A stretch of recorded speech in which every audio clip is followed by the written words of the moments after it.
So guys, let's discuss this question. Question is, total revenue is at its maximum point when marginal revenue is zero. Marginal revenue जब zero होता है तो total revenue अपने maximum level पर होता है। ये हमसे पूछा है कि क्या ये स्टेटमेंट ट्रू है या ये स्टेटमेंट फॉल्स है। तो इसके लिए we need to know the journal relationship, we need to know the journal relationship between TR and MR। TR और MR के बीच की जर्नल रिलेशनशिप हमें पता होनी चाहिए। एंड इसके लिए तुम्हें ये क्या याद कैसे रहे सर, ये कैसे याद रखे, इतनी सारी रिलेशनशिप है TR और MR की, एक बारी परफेक्ट कंपटीशन में होती है, इम्परफेक्ट में होती है। जर्नल के लिए तुम्हें याद करने की ज़रूरत नहीं है। जर्नल रिलेशनशिप ऑफ TR और MR जो तुमने TP एंड MP की रिलेशनशिप करी थी ना, टीपी एंड एमपी की जैसी रिलेशनशिप होती है total product and marginal product की, वही सेम रिलेशनशिप होती है जर्नल, वही सेम रिलेशनशिप इस वाले केस में भी रहती है टीआर और एमआर वाले के जर्नल रिलेशनशिप के केस में। कैसा कैसा ग्राफ बनता है? तो इस टाइप से ग्राफ बनता है, ठीक है। ऊपर बनाएंगे टोटल रेवेन्यू, नीचे बनाएंगे marginal revenue. Initially increases at a increasing rate, then increases at a diminishing rate and then उसके बाद फॉल करता है। ये तो हो गया टी आर, ठीक है, ऐसे। उसके बाद ये वाला लेवल है यहाँ पर,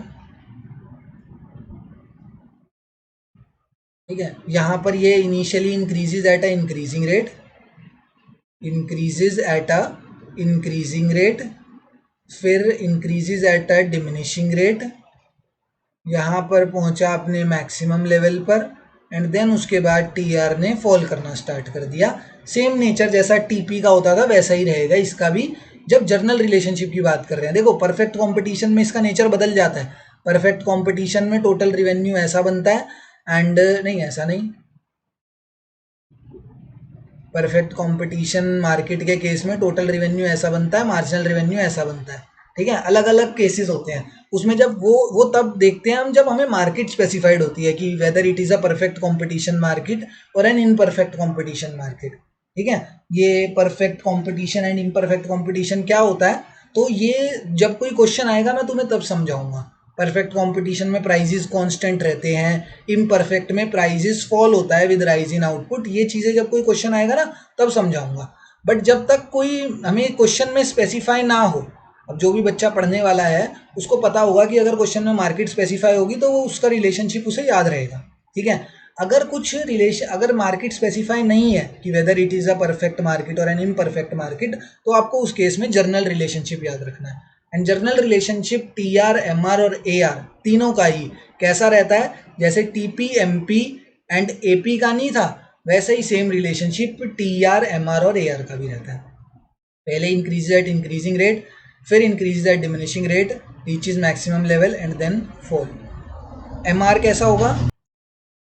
एम आर होगा पहले राइज, मैक्सिमम लेवल पर पहुंचेगा, उसके बाद fall and then zero level पर पहुंचेगा and then M R negative हो जाएगा। यहाँ पर एम आर क्या कर रहा है, राइज कर रहा है, फिर अपने मैक्सिमम लेवल पर पहुंच गया, देन फॉल करने लगा, फिर अपने ज़ीरो लेवल पर पहुंचा एंड देन उसके बाद नेगेटिव हो गई एम आर की वैल्यू, ठीक है।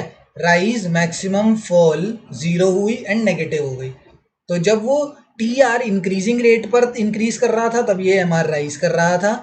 जब ये अपने ये पॉइंट ऑफ इन्फ्लेक्शन होता है, इसको पॉइंट ऑफ इन्फ्लेक्शन बोलते हैं, जब ये अपना कर्वेचर चेंज करता है, इंक्रीजिंग से डिक्रीजिंग रेट पर जाता है, तो उस टाइम पर टी आर, एम आर अपने मैक्सिमम लेवल पर होता है एंड उसके बाद एम आर फॉल करना स्टार्ट करता है। जब टी आर अपने मैक्सिमम, और क्वेश्चन में देखो यही पूछा है, when T R is at, अब आते हैं क्वेश्चन पे, when T R is at its maximum level, जब टी आर अपने मैक्सिमम लेवल पर होगा तो उस टाइम पर एम आर क्या कर रहा है, तो एम आर उस टाइम पर अपने ज़ीरो लेवल पर है। एम आर की वैल्यू कितनी है, एम आर की वैल्यू ज़ीरो है।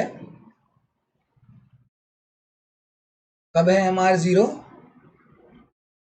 एम आर की वैल्यू ज़ीरो है जब टी आर मैक्सिमम है। तो यही तो पूछा है, T R is at its maximum when M R is equals to 0। तो this statement is absolutely true. And क्यों ट्रू है, तो यहाँ पर सर हमने इसका रिलेशनशिप पढ़ा, एंड रिलेशनशिप में ये साफ साफ हमें दिख रहा है कि एम आर मैक्सिमम है जब टी आर की वैल्यू 0 है।